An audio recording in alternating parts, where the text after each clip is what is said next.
Queridos amigos y hermanos, tengan ustedes muy buenas tardes. Nos volvemos a encontrar aquí en Redil FM, Camino de Fe, donde compartimos en este espacio el estudio, la meditación de la palabra de Dios en forma sencilla y profunda, con la guía y la ayuda del Espíritu Santo. Antes de entrar al capítulo 27 y 28 del Evangelio de Cristo según San Mateo, recordamos que estamos en Google, en Redil FM, Camino de Fe, una radio evangelística que transmite las 24 horas del día, y si usted desea acompañarnos un ratito al día, allí tenemos buena alabanza, buenos mensajes a cargo de los pastores Chuy Olivares, Josué Irión, Carlos Anacondia y también el pastor Franklin Salas de Maldonado, Uruguay. También tenemos el espacio de Billy Graham, de Charles Stanley. También tenemos los programas de radio transmundial para la familia, para las hermanas. Tenemos buen material para alcanzar a los nuevos. Redil FM Camino de Fe es una radio evangelística para llevar el mensaje de Cristo a aquellos que no le conocen. La semana pasada estuvimos viendo sobre el capítulo 25 de San Mateo, que el Señor da la parábola de las 10 vírgenes, enseñándonos que hay 10 vírgenes esperando al esposo, pero que habían 5 vírgenes que habían sido precavidas, que habían llenado sus lámparas de aceite y habían tomado aceite de reserva, pero otras habían sido descuidadas, habían hecho las cosas a su manera y no habían tomado aceite de reserva, y sus lámparas estaban prestas para apagarse en cualquier momento, sin aceite de reserva. Algunos enseñan, los eruditos, que esta parábola se refiere a la nación de Israel, pero también podemos aplicarla a la iglesia. El Señor desea que estemos siempre llenos de su presencia, del Espíritu Santo. El aceite, como bien sabemos, representa al Espíritu Santo. Las lámparas representan la palabra de Dios, pero en esta oportunidad representa nuestra alma, y Dios desea que nos llenemos de su presencia cada día, buscándole, honrándole, meditando en su palabra, hablando con Él cada día. El Señor anhela nuestra comunión, el Señor desea que hablemos con Él. Él se deleita cuando usted está orando con fe y está volcando su corazón delante de Él, y usted le habla como un amigo, le dice todo lo que usted siente, lo que le pasa, lo que le atemoriza, lo que le preocupa. Usted coloque todo en las manos del Señor y háblele como un hijo le habla a su padre. El Señor nos está escuchando y Él presto va a darnos salida y nos va a mostrar las salidas que Él desea para nuestra vida. El Señor desea que nos llenemos de su presencia, para que cuando estemos llenos de Él, podamos ser instrumento en sus manos de bendición para otros que están apagados, que están apartados, que no conocen a Cristo. Y también el Señor nos enseña en esta parábola que tenemos que estar preparados para su herida. La salvación es por gracia, es un favor no merecido, pero el Señor desea que estemos preparados, que estemos llenos de su presencia. Todo fuego hay que echarle leña, si no le echamos leña, el fuego se apaga. Y muchas veces nos vamos apagando porque descuidamos las cosas de Dios. Dios no quiere que descuidemos sus cosas. Y vuelvo a repetir, la salvación es por gracia, no por obras. Pero el Señor dijo allí en Apocalipsis 3:10, por cuanto has guardado la palabra de mi paciencia, yo también te guardaré de la hora de la prueba que ha de venir sobre el mundo entero. El Señor nos pide que estemos en comunión con Él, que busquemos siempre su presencia y que sea su Espíritu Santo que nos esté guiando en cada paso de nuestra vida. Hubieron 5 vírgenes que fueron imprudentes, que no valoraron las cosas de Dios, que no las cuidaron adecuadamente, y cuando uno no cuida adecuadamente, algo lo pierde, y entonces estas mujeres se perdieron la posibilidad de entrar a las bodas por ser negligentes. Y esto habla de una iglesia que está tibia, que está apática. El Señor le dice a la iglesia de Teatira, le he dado tiempo para que se arrepienta y no se ha querido arrepentir. Y también le habla a la iglesia de la Odisea allí en Apocalipsis 3:14, donde le dice: no te quiero tibio o frío o caliente. Y el Señor no desea que estemos tibios. El Señor quiere que nos volvamos a Él si estamos en esta tibieza, le pidamos perdón, nos volvamos a Él y le volvamos a estar en comunión con Él a través de nuestra vida de oración, de meditando en la palabra. Jesús le dice a esta iglesia de la Odisea: yo estoy a la puerta y llamo. Si alguno oye mi voz y abre la puerta, yo entraré a él, cenaré con él y él conmigo. Y la cena representa comunión. El Señor quiere cambiar tu vida, quiere que tú te vuelvas a Él y estés preparado para su venida, porque como están las cosas, en cualquier momento va a sonar la trompeta. En el mundo hay mucha oscuridad, hay mucha apostasía, falsas enseñanzas. Nosotros no dudamos de Dios, claro que no, pero la gente nueva, la que conoce poco la palabra, se confunde, comienza a dudar y abandona el camino. El Señor dice que estemos alerta, cuidando la palabra, no permitamos que nada nos aparte de Él. Vamos a llenarnos del Espíritu Santo en oración, vamos a buscar todos los días la presencia del Espíritu Santo, vamos a llenarnos de las cosas de Dios para que el fuego del Señor arda en nuestra vida y podamos ser instrumentos para cuando Jesús venga podamos encontrarnos trabajando para Él. Como dice a continuación de los talentos, de la parábola de los talentos, el Señor nos dio talentos a todos para servirle.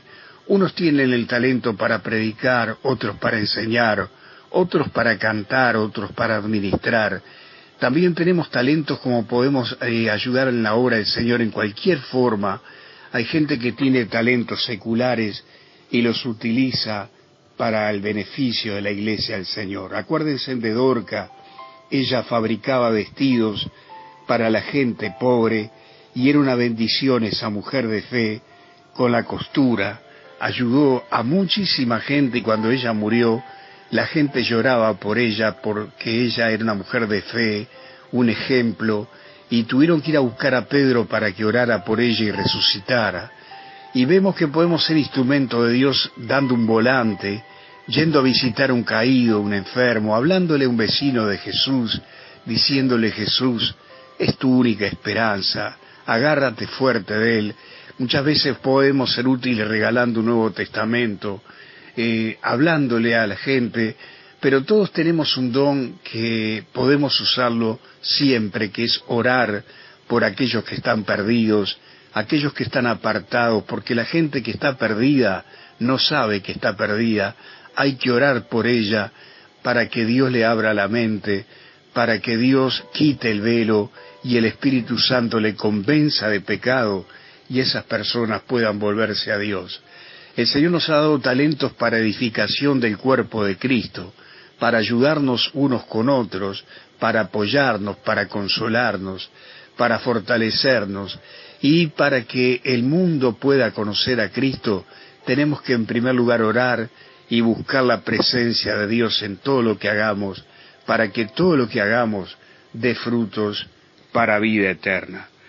También vimos en el capítulo 25 del Evangelio de Jesucristo, según San Mateo, el juicio sobre las naciones. Como ya explicamos, cuando Jesús venga por segunda vez y se termine el tiempo de la gran tribulación, que hayan caído todos los juicios que Dios tenía preparado para este mundo, va a haber gente que se va a salvar, van a haber judíos que se van a salvar y gentiles también, y el Señor va a descender con gran poder y gloria, como dice Mateo 24, donde allí el Señor va a venir con sus ángeles y su iglesia, va a apoyar sus pies en el Monte de los Olivos, como dice Zacarías 14, el Monte de los Olivos se va a partir en dos, se va a formar un gran valle y van a correr aguas del mar Mediterráneo hasta el mar Muerto y van a sanar al mar Muerto. Y allí el Señor va a entrar a Jerusalén, va a mandar construir un templo nuevo para el milenio, como enseña Ezequiel capítulo 40, y el Señor va a tomar control de todas las naciones, va a resucitar a los santos del Antiguo Testamento, va a resucitar a los que murieron en el tiempo de la gran tribulación, va a mandar a sus ángeles a buscar a los judíos que están desparramados por todo el mundo, van a ser traídos a Israel, que se va allí a convertir en el campamento de los santos que habla Apocalipsis, y allí todos juntos vamos a estar gobernando con el Señor durante 1000 años, donde el Señor va a gobernar con cetro de hierro, pero va a haber abundancia de paz, de alegría, de gozo, el mensaje de Dios. Y allí vamos a estar todos juntos 1000 años, los 144.000 que fueron sellados, los judíos que fueron salvados, los gentiles que lograron salvarse también. Y allí el Señor va a juzgar por 40 días las naciones, y va a haber un grupo de naciones que van a entrar al reino milenial del Señor, pero va a haber gente que va a ser sacada, como dijo el Señor, que la cizaña va a ser juntada en manojos y ser sacada al final del tiempo, porque ellos no van a poder estar en la tierra, porque no van a poder disfrutar del reino de Dios, y aquellos que se mantengan en rebelión contra Cristo van a ser sacados. Va a haber un pueblo que va a poder entrar, van a haber galardones para aquella gente que ayudó a los judíos y a los creyentes que se convirtieron en ese tiempo de tanta dificultad. En ese tiempo muchos van a ser perseguidos por el anticristo.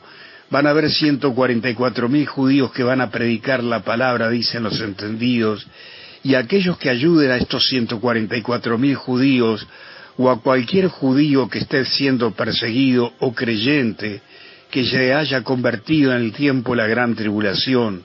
Millones se van a convertir cuando vean que la iglesia fue quitada de la tierra.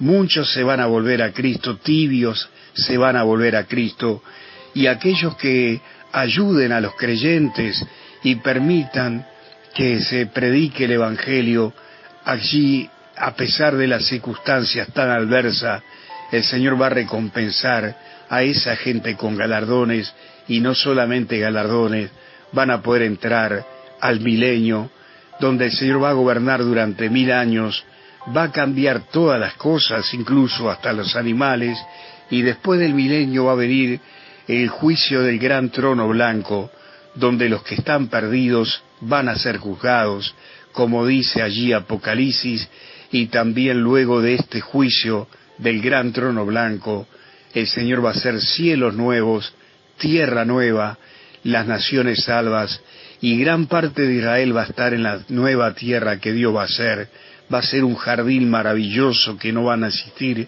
ya mares, sino un solo río que va a irrigar la tierra, y va a ser un jardín lleno de árboles, de flores, de vida, de alegría, y también va a descender del cielo de Dios. Esta ciudad impresionante, es una ciudad de 2.400 kilómetros de largo y de ancho, es una ciudad cuadrada de vidrio y de oro, que es la Nueva Jerusalén, que tiene 12 puertas, y que esta ciudad es transparente, y dentro de esta ciudad, que es un gran jardín, allí está el templo de Dios. Tal vez haya una ciudad dentro de esta ciudad, y un jardín muy grande, muy extenso, porque el Señor dice que el que salga vencedor comerá del fruto del árbol de la vida que está en el paraíso de Dios, y se refiere también a esta ciudad. Dios ama la naturaleza, es el creador, y esta gran ciudad creemos que es un gran jardín. Va a haber un trono allí donde Dios va a estar sentado, el Padre, va a estar el Hijo, vamos a estar junto al Espíritu Santo, a los ángeles, la iglesia de Cristo va a estar allí, y también van a estar los amigos del esposo, y van a estar los judíos, patriarcas, salvos, todos vamos a estar juntos aquí en esta eternidad que Dios nos está aguardando para un futuro que se va a dar en cualquier momento. Qué glorioso futuro nos espera, de que vamos a estar eternamente junto a Jesucristo, viviendo con alegría en su presencia. Y yendo al capítulo 26 de este Evangelio de Cristo según San Mateo, vemos que allí el Señor les dice a sus discípulos: entre 2 días se festeja la Pascua, y el Hijo del Hombre será entregado para ser crucificado. incluso los ancianos, sacerdotes y escribas del pueblo, se juntan para entregar a Cristo, pero ellos dicen no, que no sea mediante la Pascua, para que no se arme alboroto, y Cristo va a ser crucificado el mismo día de Pascua. El que va a decidir cuándo va a entregar su vida es el mismo Señor, porque Él dijo, nadie me quita la vida, yo la entrego por mi propia voluntad. Vemos entonces que allí se prepara todo para entregar a Cristo, y vemos también de que allí en cierto momento el Señor está en Betania y aparece una mujer para a Cristo ungirlo con un perfume muy costoso.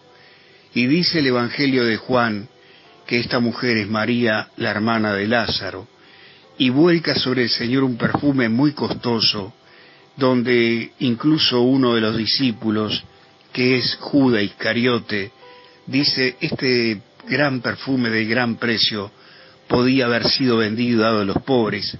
A Judas no le importaban los pobres. Resulta que, como dice la palabra, él metía la mano en la bolsa porque él era encargado de recaudar las ofrendas. Y entonces el Señor lo reprende y le dice que lo que ha hecho esta es ungirlo para la sepultura. Tal vez ni siquiera María sabía lo que estaba haciendo, pero había sido guiada por el Espíritu Santo, anunciando que Jesús iba a ofrecer su vida en olor fragante ante Dios para salvarnos a todos.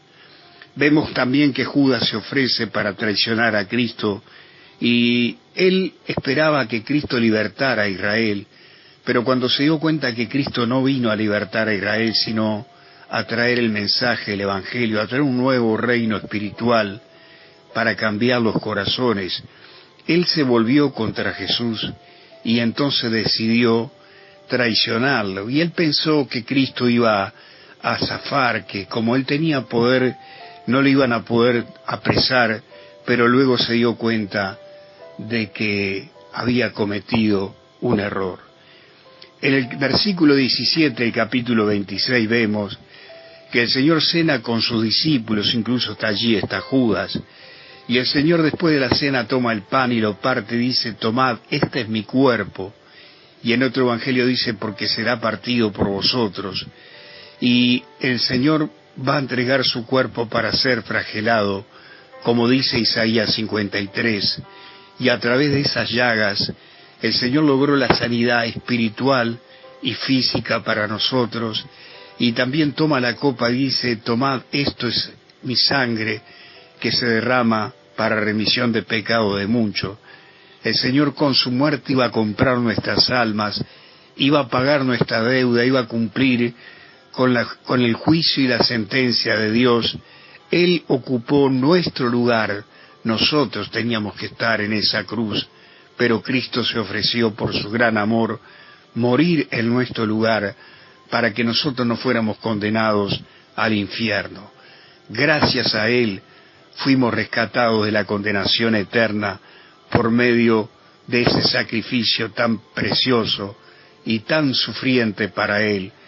El Señor entonces iba a entregar su vida y reparte el jugo de uva entre sus discípulos, y Él está comenzando una nueva alianza. La alianza de la ley se estaba terminando, la ley de Moisés se estaba terminando en Cristo, porque el Cordero Perfecto había venido a este mundo para ser sacrificado. Y el Señor dijo, cada vez que ustedes participen del pan y de la copa, mi muerte están anunciando hasta que yo regrese. Esto quiere decir que el Señor nos invita a recordar todos los días del año, no solo un día, todos los días del año, su nacimiento y su muerte, porque Él vino a este mundo a salvarnos y Él nos salvó a través de aquella cruz, y no podemos olvidarnos que Él tuvo que pagar un altísimo precio, salvarnos y para pagar nuestra deuda de pecado. También vimos en el capítulo 26 que el Señor anuncia que Pedro le va a negar y que sus discípulos le van a abandonar.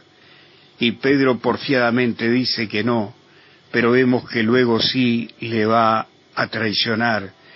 Y vemos que Jesús va con sus discípulos y al huerto Getsemaní y comienza a batallar contra las huestes de las tinieblas. El diablo quiere matar a Jesús antes que él llegue a la cruz, pero él no podía matarle porque el Señor ya dijo que nadie le podía quitar la vida. Pero Cristo enfrenta lucha encarnizada contra las tinieblas, y allí viene un ángel, dice Lucas, que viene a fortalecer al Señor.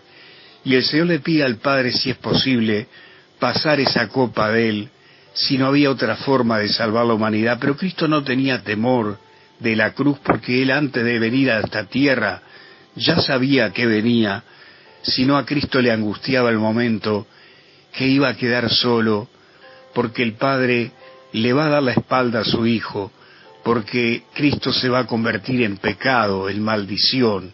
Él va a beber la copa de la ira de Dios que nos correspondía a nosotros, y el Señor iba a quedar solo en aquella cruz, y eso le angustiaba en gran manera. Ahora lo vamos a ver cuando lleguemos a ese punto. Vemos que luego arrestan a Cristo y se lo llevan ante el Sanedrín, y allí el Señor es golpeado y maltratado. En el capítulo 27 dice: venida la mañana, todos los principales sacerdotes y los ancianos del pueblo entraron en consejos contra Jesús para entregarle a muerte, y le llevaron atado y le entregaron a Poncio Pilato, el gobernador. Entonces Judas, el que lo había entregado, viendo que era condenado, volvió arrepentido las 30 piezas de plata a los principales sacerdotes y a los ancianos, diciendo: yo he pecado y he entregado sangre inocente. Mas ellos dijeron: ¿qué nos importa a nosotros? Haya tú. Y arrojando las piezas de plata en el templo, salió y fue y se ahorcó. Aquí Judas se dio cuenta del pecado que había cometido.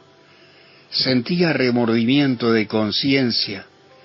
Él estaba acusado por su conciencia, pero él no estaba arrepentido, porque no quería renunciar a su vieja vida ni a sus ideales. Si Judas se hubiese arrepentido, como se arrepintió Pedro, él hubiese alcanzado el perdón del Señor a pesar que lo hubiese traicionado, porque el Señor le dio la oportunidad para que él se volviera al Señor, pero no quiso. Quiso tomar el camino más corto, pero complicó las cosas, porque al ahorcarse se autocondenó, porque el que se mata, se quita la vida, es condenado eternamente, porque Dios prohíbe totalmente que matemos a otra persona o nos quitemos la vida, porque la vida le pertenece a Dios. Vemos entonces que tomaron esas 30 piezas de plata y compraron el campo del alfarero para hacer un cementerio para los extranjeros.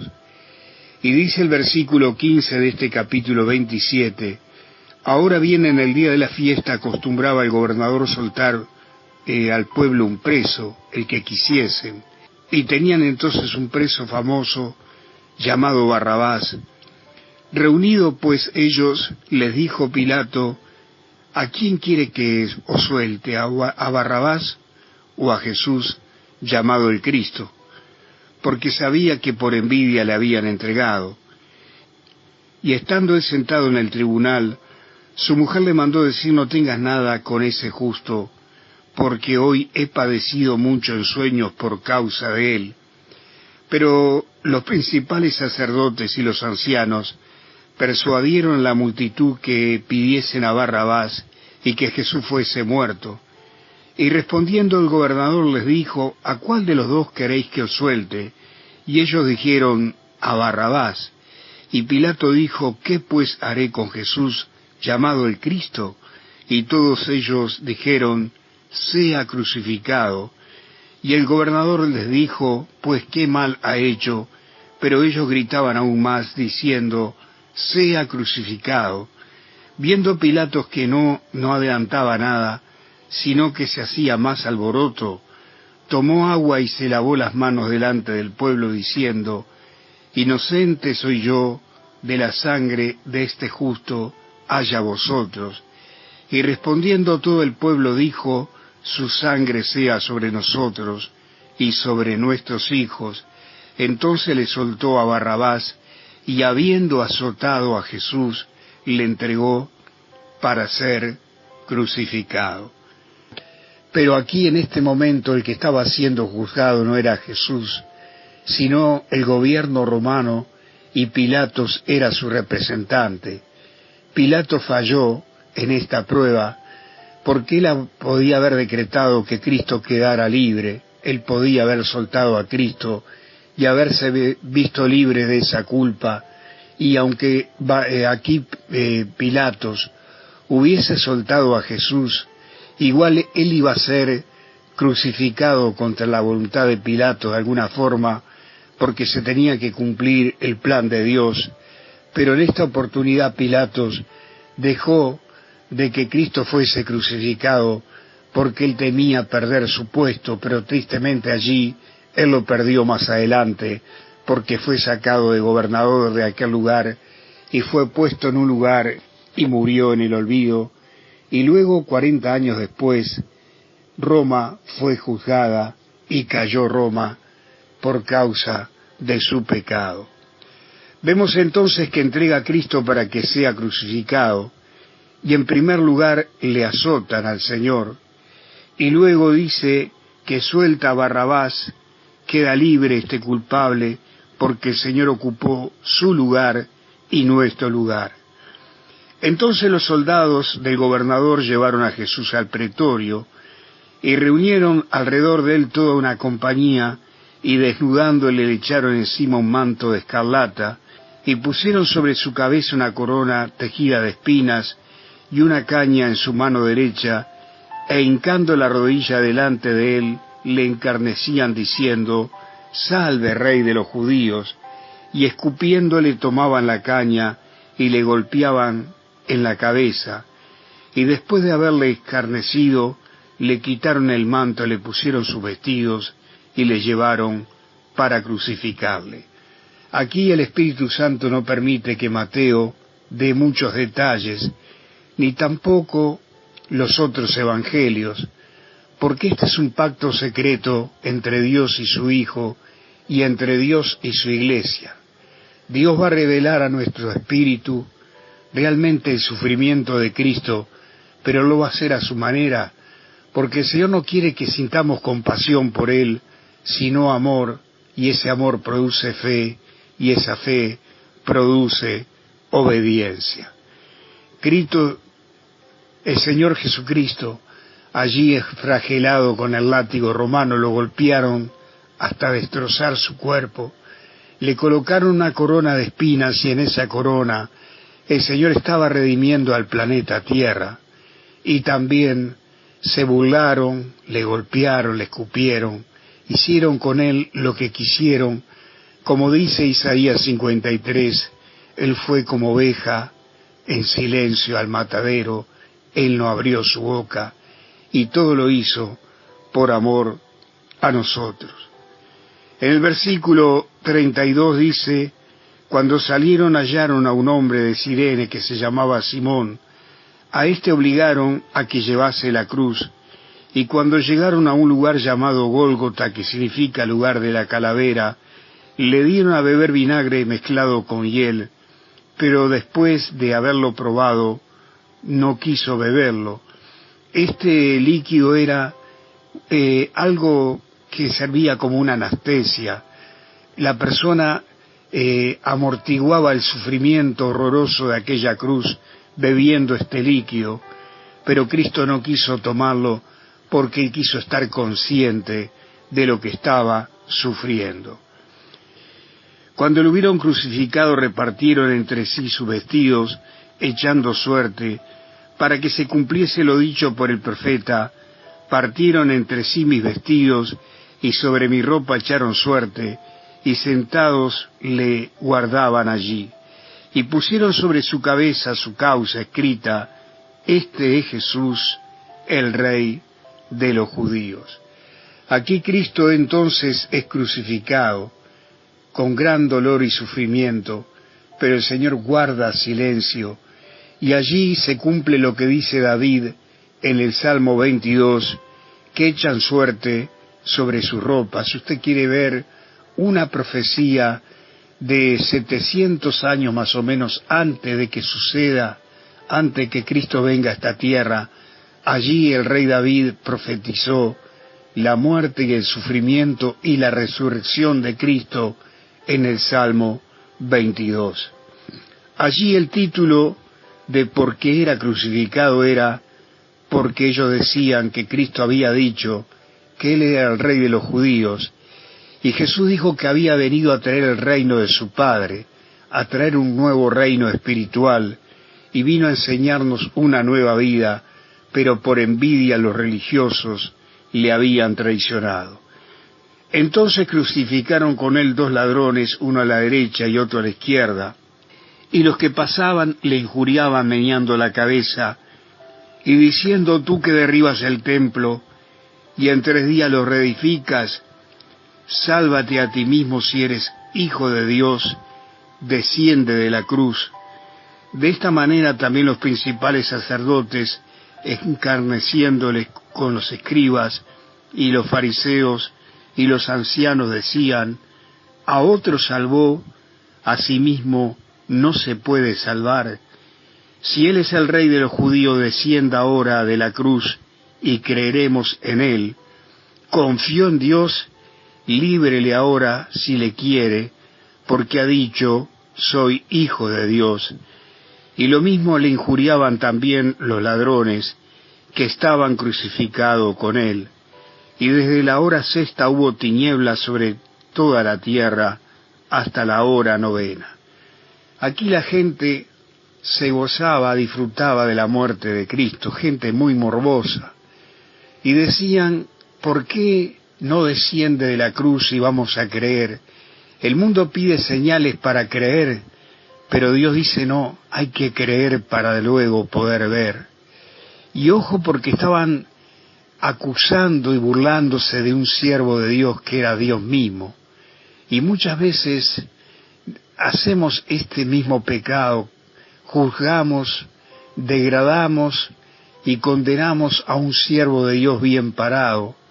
Y hay gente que predica la Biblia, que vive en santidad, que es un instrumento de Dios para bendición, y hay gente que se burla, le desprecia, le difama, y no sabe que está cometiendo un pecado terrible, pero que si nos arrepentimos, Dios nos perdona, pero si mantenemos nuestro pecado sin arrepentimiento, ese pecado nos puede llevar a la destrucción.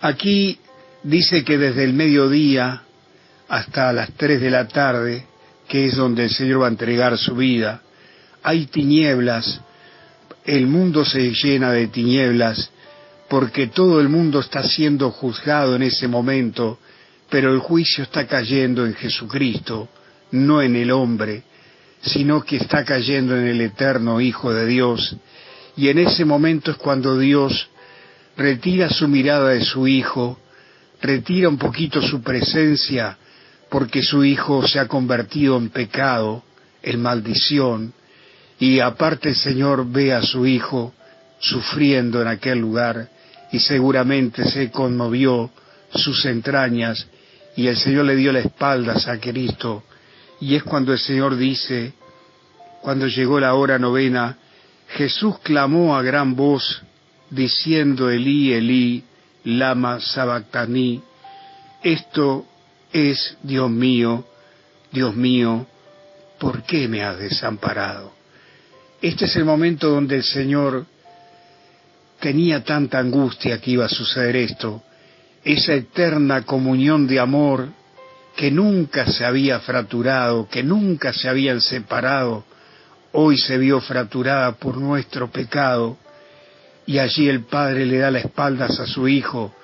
Pero después vemos que Pablo nos enseña de que Dios Padre estaba en su Hijo reconciliando al mundo consigo mismo. Aquí Cristo dice en otra palabra, en otro idioma, aquí algunos dicen que Cristo no hablaba en lengua.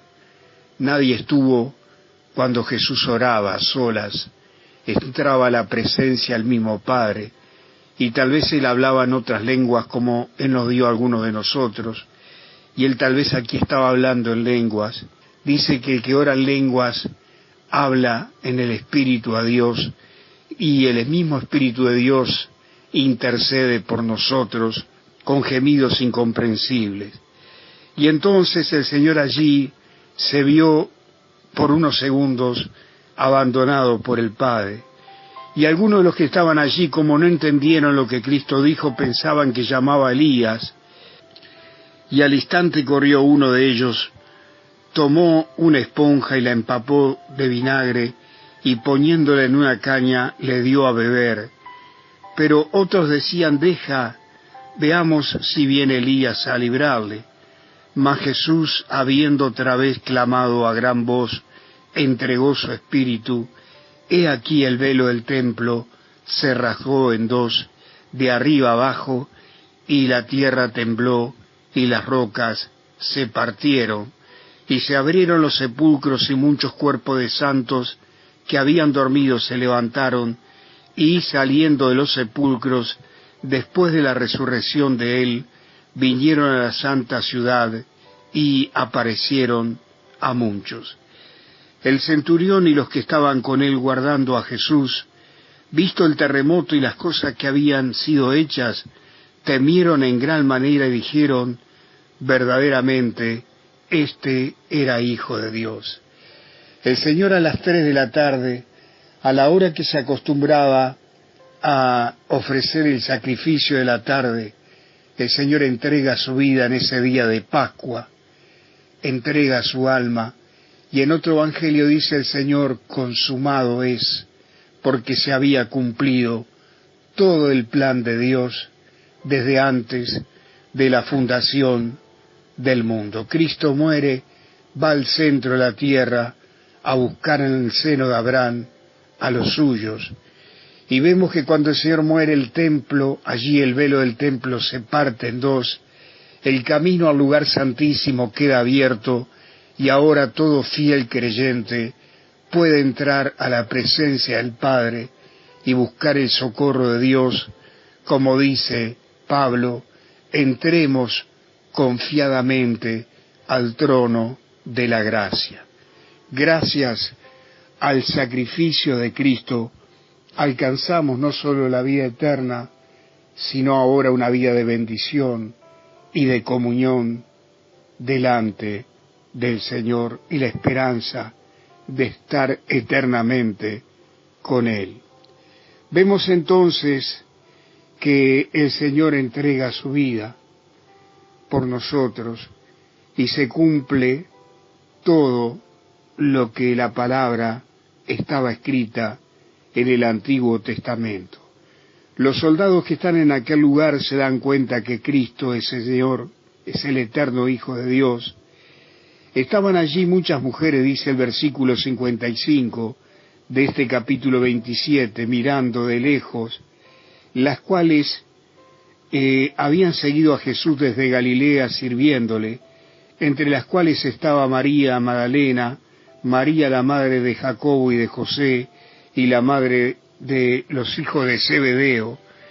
Allí estaban estas fieles mujeres, estaba la madre de nuestro Señor, y allí ella estaba sufriendo al ver a su hijo en aquel estado, pero tal vez estaba recordando las palabras que le dijo aquel hombre de Dios, Simeón, cuando ella fue a entregar a Cristo, a circuncidar al Señor. Simeón le dijo que Cristo iba a ser puesto para levantar y caída de muchos, y que una espada iba a atravesar su corazón. Ahora tal vez María comprendía a qué se refería aquel hombre de Dios. Dice el versículo 57, cuando llegó la noche vino un hombre rico de Arimatea llamado José, que también había sido discípulo de Cristo. Este fue a Pilato y pidió el cuerpo de Jesús.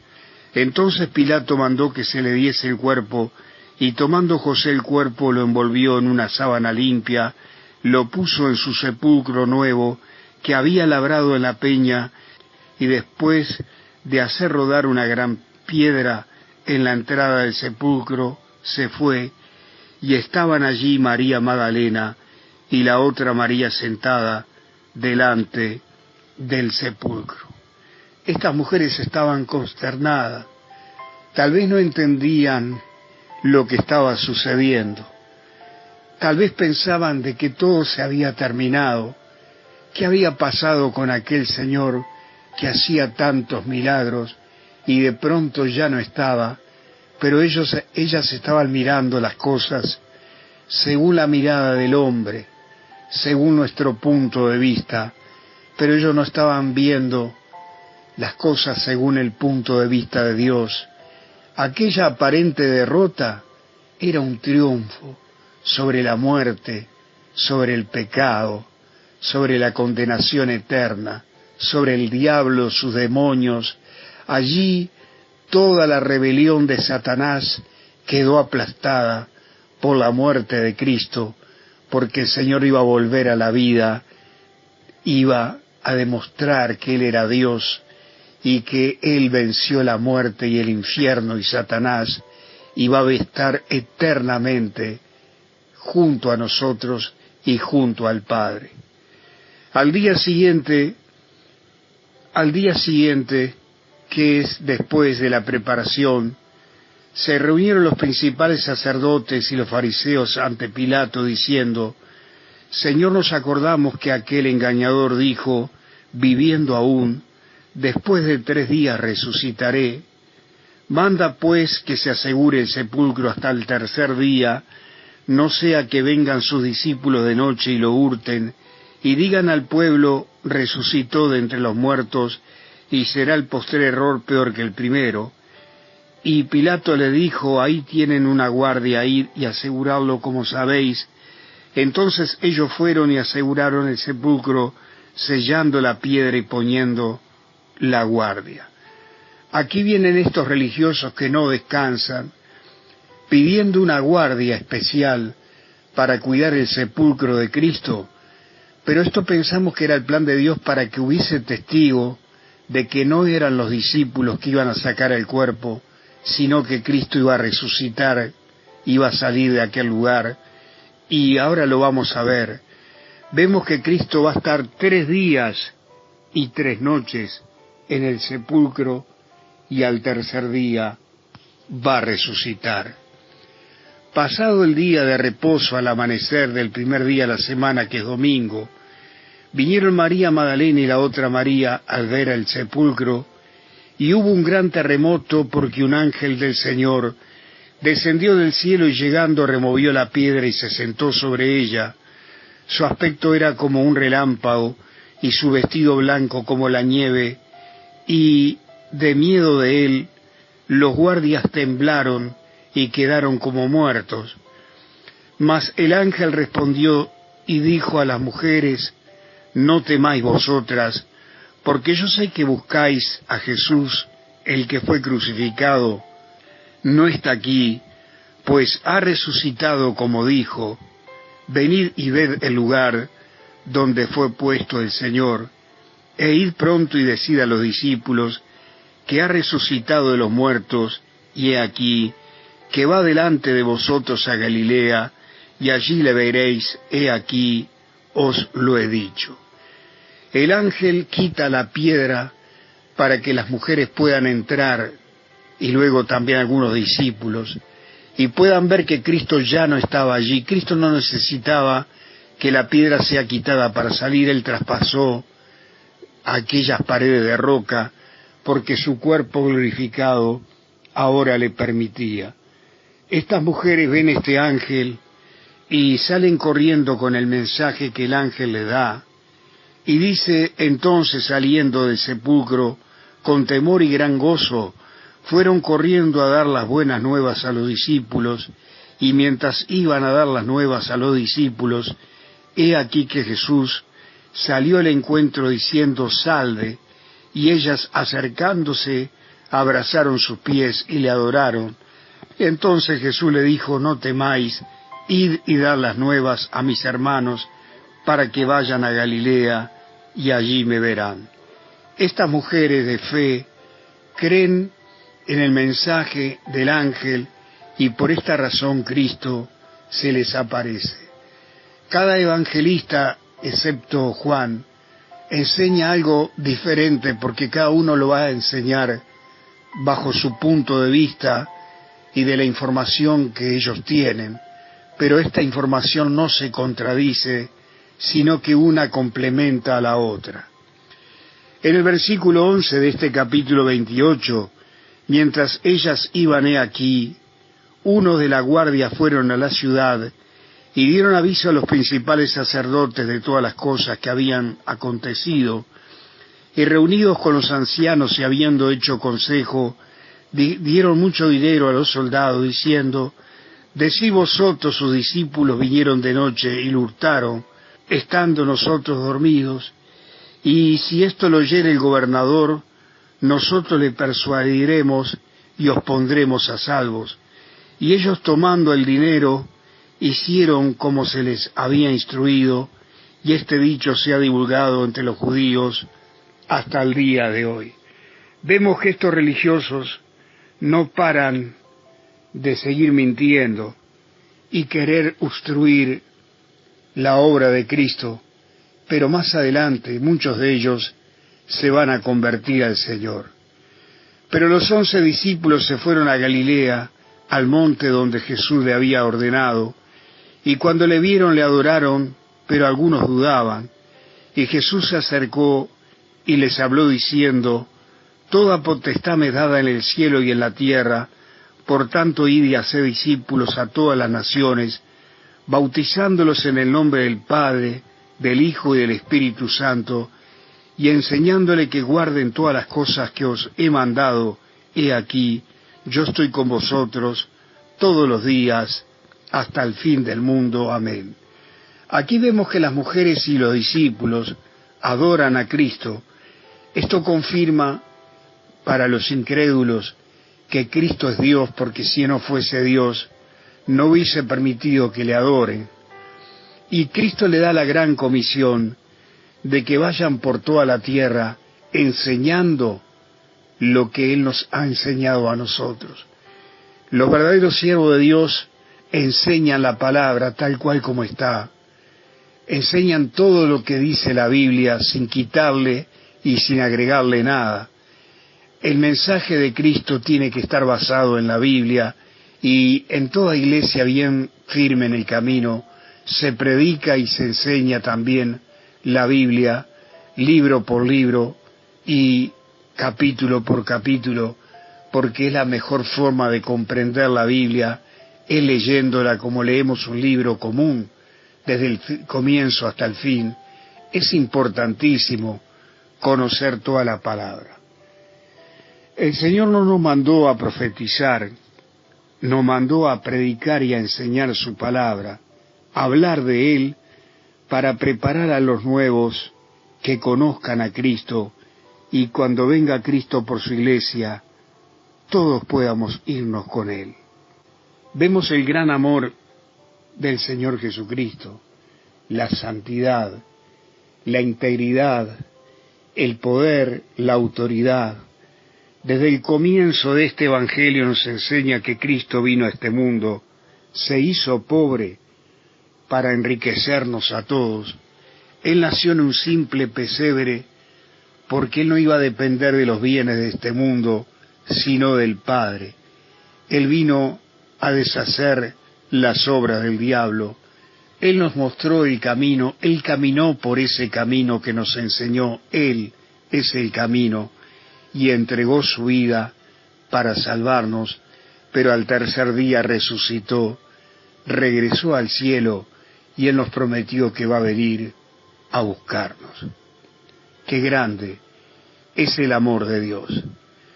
Para terminar con esta meditación, hemos visto un montón de cosas que no tienen nada que ver con la Biblia. Usted que es nuevo, como siempre decimos, tenga cuidado con todo lo que se dice en Internet, porque el 90% no es verídico. Los hombres de Dios predican con la Biblia y enseñan de acuerdo a la Biblia y nos llevan a los pies de Cristo, enseñando que Cristo vino a este mundo, murió en una cruz para salvarnos del infierno, de la condenación eterna, que ahora somos salvos solamente por medio de la fe en Jesucristo y en su obra redentora, y que el Señor nos pide que vivamos en santidad porque es el resultado de la salvación que el Señor nos ha dado de la vida de santidad y obediencia. Y tenemos que estar conscientes de que Cristo viene en cualquier momento a llevarse un remanente que es fiel, que está siguiendo a Cristo. No nos vamos por obra, sino por gracia, pero el Señor desea que vivamos en obediencia y en santidad. Hemos visto en este día que algunos dicen que Dios es uno y que no son tres, que el Padre descendió del cielo y se hizo Hijo y que luego se convirtió en el Espíritu Santo. Estas cosas no cambian la salvación, pero simplemente están llamando a Dios mentiroso. Y no olviden que Dios dijo allí, en cierto lugar de la palabra, en Números 23, 19, Dios no es hombre para que mienta, ni hijo de hombre para que se arrepienta. Y dice primera de Juan capítulo 5, 7, porque tres son los que dan testimonio en el cielo, el Padre, el Hijo y el Espíritu Santo, y estos tres son uno. Dios es el atributo de Dios, es el título, si dijéramos, si pudiéramos decir, así como le decimos a un doctor, doctor, a un abogado, abogado. Dios es el ser supremo, sobre Él no hay nadie. Él es omnisciente, omnipresente, Él está en todos los lugares, es todopoderoso. Y en el trono de Dios hay tres personas diferentes pero iguales. Son tres personas que son de la misma naturaleza, el Padre, el Hijo y el Espíritu Santo, pero en ciertas oportunidades los tres trabajan en forma individual, pero están unidos en un mismo espíritu. No podemos concebir a Dios con nuestra mente carnal. Dios es espíritu, Él ha creado el universo y no podemos concebir a Dios a nuestra manera, porque Dios es espíritu y nadie sabe cómo es un espíritu. Jesús dijo que los que guardemos su palabra, el Padre y Él vendrían y morarían en nosotros a través del Espíritu Santo. Enseña la Biblia que Dios no está solo, y dice Juan 1:1, en el principio era el Verbo era con Dios, y el Verbo era Dios. Este Verbo es el eterno Hijo de Dios, que estaba con Dios y también era Dios, y Él estaba en el principio con el Padre. Y dice entonces la palabra que Cristo estaba haciendo siempre la voluntad del Padre. Y Cristo dice, no estoy solo, el Padre está conmigo, Él nunca me ha abandonado, porque yo hago lo que le agrada a Él. Y no olviden que cuando Jesús se bautizó vino el Espíritu Santo en forma de paloma sobre Cristo, y del cielo se oyó la voz del Padre diciendo, este es mi Hijo amado, en quien mi alma se complace.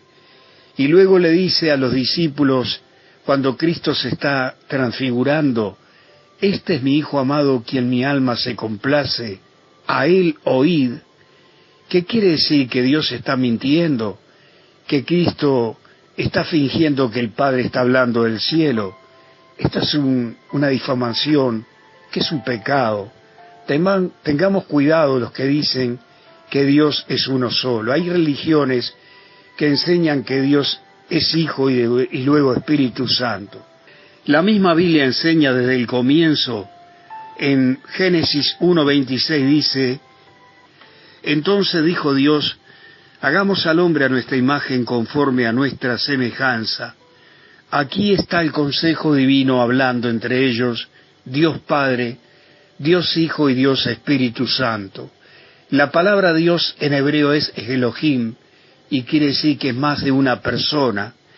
Y cuando Dios dice vamos a hacer al hombre a nuestra semejanza, no es a semejanza de los ángeles, aunque somos parecidos a los ángeles, pero fuimos hechos menor que los ángeles por un corto tiempo, pero fuimos hechos a imagen de Dios Padre, Hijo y Espíritu Santo. Vemos también que en cierto momento, cuando el hombre peca, dice Génesis 3:22, he aquí. La palabra he aquí quiere decir, miren, el hombre es como uno de nosotros, sabiendo el bien y el mal. Y allí el consejo divino dice que hay que sacar al hombre del huerto para que no tome del árbol de la vida y el hombre coma y viva para siempre y sea condenado eternamente. En Génesis 11:6, cuando están construyendo allí la torre de Babel, vuelve el Señor a hablar y dice, miren, he aquí, el pueblo es uno, descendamos y confundamos allí sus lenguas. Y cuando Dios crea o hace cambios, no usa a los ángeles en esa oportunidad, sino que es ese consejo divino de las tres personas de la Trinidad. Y aunque la Biblia no menciona la palabra Trinidad, nos enseña claramente de que Dios no es uno solo. Y si usted tiene alguna duda, vaya al Salmo 110:1, donde dice, Jehová dijo a mi Señor, siéntate a mi diestra hasta que yo ponga a tus enemigos por estrado de tus pies. Es el Padre que le dice al Hijo, siéntate a mi lado. Y también David, guiado por el Espíritu, dice en el Salmo 45:6, tu trono, oh Dios, es eterno, para siempre. Cetro de justicia es el cetro de tu reino. Has amado la justicia y aborrecido la maldad. Por tanto te ungió Dios, el Dios tuyo, con óleo de alegría, más que tus compañeros. Esta misma profecía dice que está Dios el Padre hablándole a su Hijo, que es también Dios, de la misma naturaleza de Dios Padre. Cristo es el unigénito Hijo de Dios, el único, es igual a Dios, y como dice Hebreos, Él es igual a Dios, y no estimó el ser igual a Dios, sino que no tuvo cosa a que aferrarse, sino que se despojó a sí mismo de sus atributos. Allí está hablando que hay dos personas, y es el Espíritu que está haciendo escribir toda esta palabra, es la tercera persona de esta Trinidad. Y para terminar veamos de que dice Apocalipsis 5, miré y vi un trono, y en medio del trono los cuatro seres vivientes, y en medio estaban los ancianos, y estaba en pie un cordero como inmolado, que tenía 7 cuernos y 7 ojos, los cuales son los 7 espíritus enviados de Dios por la tierra. Y vino y tomó el libro de la mano derecha del que estaba sentado en el trono. Aquí el Cordero es Cristo. El que está sentado en el trono es el Padre. ¿Cómo pueden decir que Cristo y el Padre es lo mismo? Y Cristo, que es el Cordero, toma de la mano de su Padre este rollo que dicen los entendidos que es el título de propiedad de la tierra. Entonces, ¿cómo podemos decir con tantas evidencias, y hay muchísimas más, pero no queremos extendernos demasiado, de que Cristo es uno solo, que es el Padre, el Hijo y el Espíritu Santo? Cuando Jesús dijo el Padre y yo somos uno, es lo mismo cuando usted dice mi familia y yo somos uno, mi señora y yo somos uno, mis hijos y yo somos uno, porque todos trabajamos en armonía con un solo propósito. Querido hermano, vamos a tener cuidado, porque cuando no le creemos a la palabra de Dios, estamos llamando a Dios mentiroso. Que Dios tenga misericordia de aquellos que enseñan cualquier disparate. Por eso es importantísimo conocer la palabra de Dios. Padre, en el nombre de nuestro Señor Jesucristo, te damos gracias por este estudio. Pedimos que tu palabra sea la que dé luz a los que están en tinieblas, que levante a los que están caídos, Señor, que aquel que está tibio y apartado se vuelva a ti arrepentido, el que está confundido se le aclare la mente, el que está atado sea libertado en el nombre de Jesucristo, y aquel que está fuerte sea fortalecido aún más, y seamos instrumento en tus manos para bendecirte cada día. Te amamos, te bendecimos, te damos gracias, Padre, bendecimos a tu pueblo y te damos gracias por permitirnos compartir esta palabra que es tuya y es bendita. No somos dignos de compartir esta palabra, pero tu misericordia y tu gracia nos ha permitido. Señor Jesús, te estamos esperando. Todo esto está muy complicado, hay mucha maldad. Señor, guárdanos para que no caigamos en la maldad, para que no entremos en apostasía. Señor, ayúdanos a mantenernos firmes delante de ti, haciendo tu voluntad. Llénanos de tu espíritu. Perdona todo pecado, maldad, duda, todo lo que hemos dicho o hablado de mala manera. Perdónanos, Señor, lávanos con tu sangre preciosa y prepáranos para tu venida.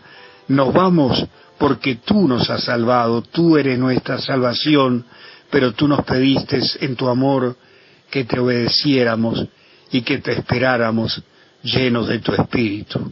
Gracias, Padre, en el nombre de Jesucristo y por medio de tu Espíritu Santo, gracias, bendito seas. Amén. Que Dios le bendiga ricamente. Volvemos en estos días, si Dios permite, para comenzar a meditar en el libro de los Hechos de los Apóstoles, o los comienzos de la Iglesia de Jesucristo, guiada por el Espíritu Santo. Que Dios le bendiga ricamente. Caminando en la fe, un espacio donde meditamos en la palabra de Dios, con la sana doctrina y con todo el consejo de Dios.